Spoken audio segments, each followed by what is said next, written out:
It's time now for the press review with Emily Boyle. And Emily, you're starting off with news from Ukraine about Chinese soldiers fighting for Russia. What are the papers saying about that? Yes, exactly. Well, let's start with this story that was in the BBC today. It reports that Zelensky claims that 155 Chinese nationals are currently fighting for Russia against Ukraine. This comes shortly after the news that 2 Chinese fighters were captured by Ukrainian forces in the Donetsk region.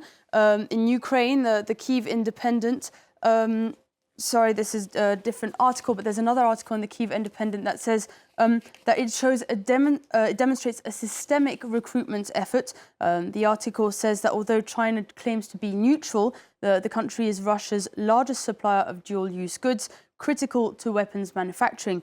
The Chinese government has responded by saying they were verifying the claims to check if these 2 soldiers captured were really fighting for the Russians. And now The Guardian reveals the extent of the recruitment campaigns in this article.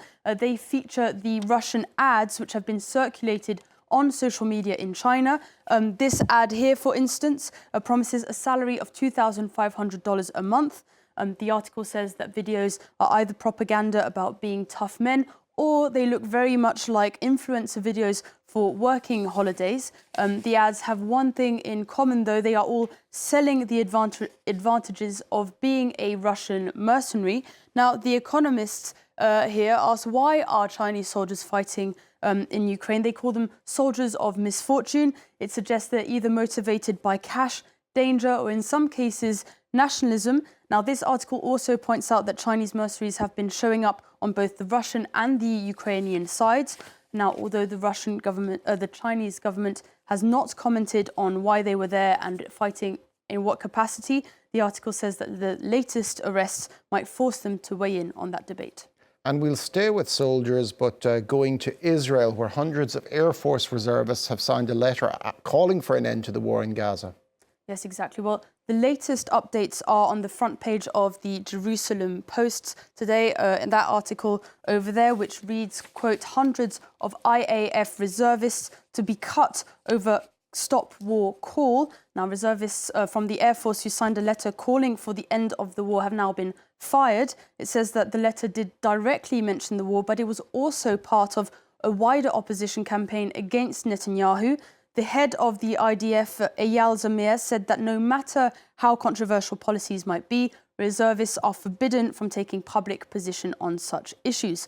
But it's not just the Air Force reservists that have voiced their resistance. The Times of Israel today reports that there are also hundreds of ex-Navy officers and dozens of doctors who have voiced their opposition. They argue in another letter that fighting endangers Israeli hostages, Israeli soldiers, but also it harms innocent civilians. They concluded their letter by saying that they carry the burden of the war, but that the responsibility lies with the Israeli government. And today marks the 80th anniversary of the liberation of the Buchenwald concentration camp by US forces. How have the papers been remembering that day?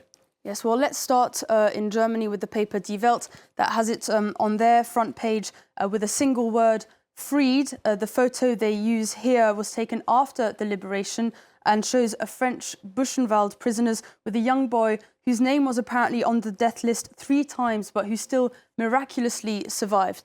Now, Le Monde also was commemorating this anniversary with an incredible story. It's the story of Paul Simon, the watercolour painter of Buchenwald. Paul Simon was a young resistance fighter who was imprisoned at the camp between January 1944 and April 1945.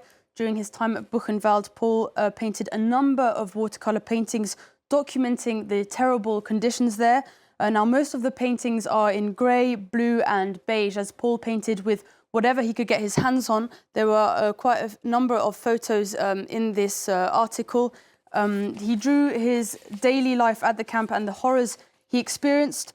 When he was freed from Buchenwald by American forces on the 11th of April 1945, Paul Simon, who was 1.83 meters, only weighed 39 kilos.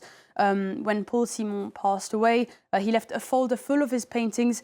He gave them to his wife, but he had never talked about his time in the camps, and his wife swore to never reveal the paintings. It was only years later that his son discovered the folder and the sketches and paintings that were in that folder and that have been now published for the very first time. And finally, finally, Emily, you're taking us to the skies where, strangely, humans are teaching birds how to fly. Yes, this is an incredible story coming out of Austria. A team of conservationists are teaching a flock of birds how to migrate. The bald ibis used to be extinct in Europe, but they're now back in our skies, thanks to these foster humans here who fly along the birds with microlight aircrafts.